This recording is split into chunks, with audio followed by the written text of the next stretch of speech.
যে ব্যক্তি রাত্রিবেলা 3 বার এই দোয়াটি পড়ে ঘুমিয়ে যাবে, সকালে উঠে আল্লাহ তাআলা তার সমস্ত গুনাহ মাফ করে দিবে। সুবহানাল্লাহ বাড়িতে যায় বললেন।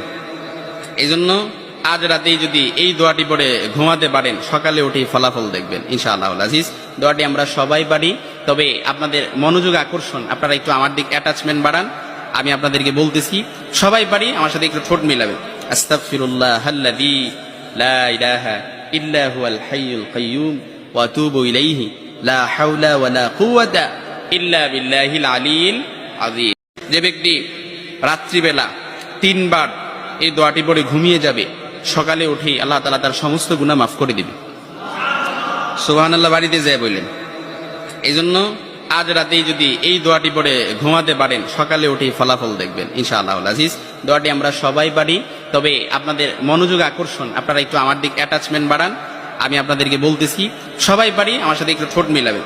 আস্তাগফিরুল্লাহাল্লাযী লা ইলাহা ইল্লা হুয়াল হাইয়ুল কাইয়্যুম ওয়া আতুবু ইলাইহি লা হাওলা ওয়ালা কুওয়াতা ইল্লা বিল্লাহিল আলিয়্যিল আযীম।